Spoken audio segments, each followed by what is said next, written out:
when I was a young woman 25 years ago, I guess I'd heard of vegetarianism, but I wasn't a vegetarian. I'd heard of meditation, but I did not meditate. I had never meditated or tried that. And I may have heard of a guru, but it never occurred to me that that would be anyone I would want to meet.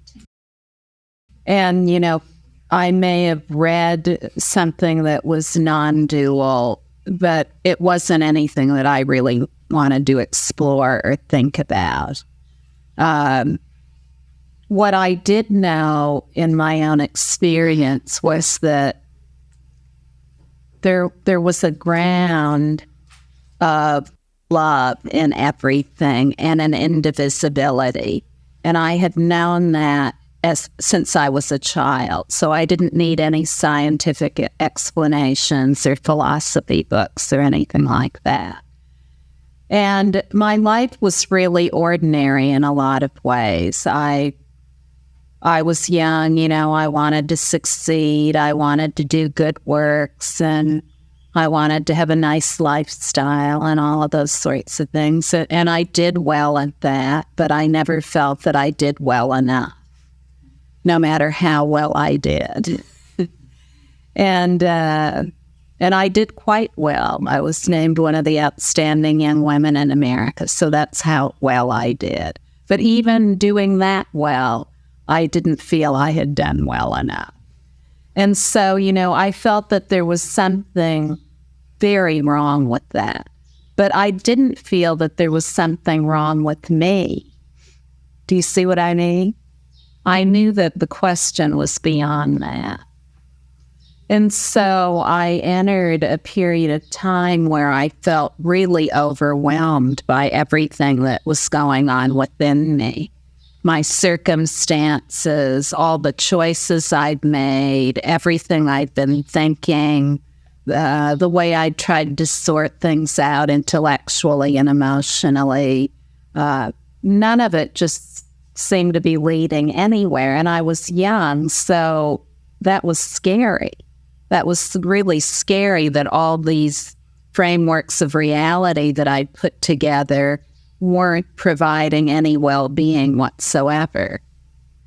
So when I just faced all that within me, this incredible turmoil, hopelessness, powerlessness, even terror, bewilderment, paranoia, huge feelings, and I just knew I couldn't do anything about them through any of the strategies I'd developed, then I suddenly realized that they all had the same ground and that they were all equal in that ground.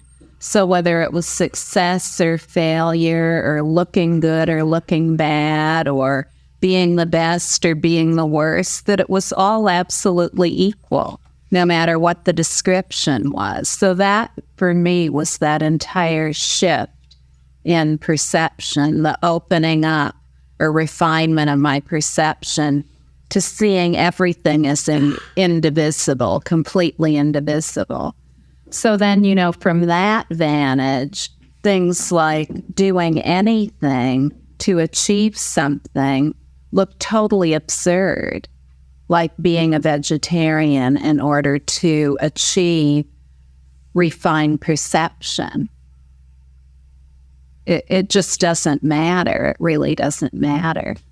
And sitting on a cushion and watching thoughts, emotions, and sensations arise and fall in order to get to a goal, none of that made any sense either. When it's so easily accessible within the context of everything that's occurring right here today, why add a lot of other things in to try to make it occur?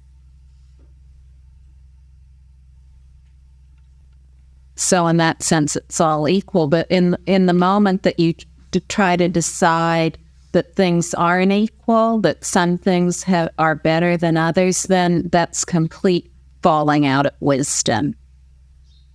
The wisdom mind is the mind that knows everything is equal. Its wisdom comes from being beyond, completely beyond, but inclusive of all opposites.